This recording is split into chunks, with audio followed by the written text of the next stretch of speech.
melody. I got all I could dream of. I give praise to the Most High. Gemini motivation. I need all of that multi. If you like that song, that's great, but did you know it's AI generated? Starting next month, music streaming platform Spotify will be rolling out new features to be more transparent about what you're listening to. The company will be adding an AI persona badge on some profiles, signaling to listeners the artist may not be a real person.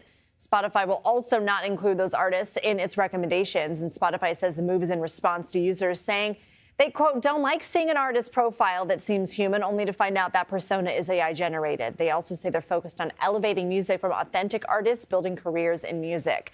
Joining us now from Atlanta, senior streaming and entertainment editor at CNET, Kourtnee Jackson. Thank you for being here. So Spotify says, look, we hope people will be transparent and self-identify if they use AI. If they don't, how is Spotify going to decipher what's AI generated? So with this new rollout that customers will begin to see in mid-September, we have two options for artists. One, like you said, they can either voluntarily disclose that they are an AI artist. But the other thing that Spotify is doing is actually reviewing these accounts on its own. They're using things like public images, photos, music, and things like that to determine whether or not an artist is actually an AI artist. With that, they'll classify that account with that badge itself, and listeners will begin to see that badge. Can someone appeal if Spotify slaps a badge on their stuff and they say, look, I don't use AI? Oh, yes, there will be a process in place for artists to appeal if they think they've been wrongly reported as an AI account. Will this apply to real artists who include some AI in their music, some level of production, whether it's the lyrics or any part of the process?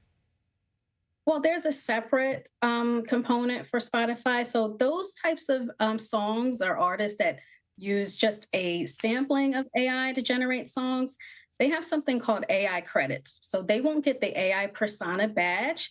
But what listeners will begin to see in the song credits is a display letting you know whether lyrics were generated using AI, any part of the track, whether it's instrumentation or vocals or another part or the entire song.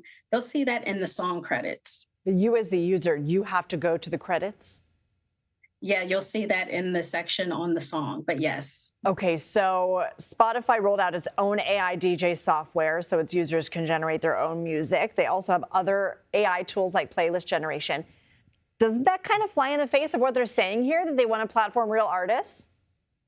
You know, it's really interesting. I think they're trying to find a balance between this flood of AI-generated content that's hitting music streaming platforms, but also put these tools in a listener's hands so that you have the option to create playlists and make them a little bit more personalized to your taste. You know, it's a new territory for a lot of the streaming platforms. They're trying to balance regulating this content along with giving listeners a choice. Kourtnee Jackson, thank you so much.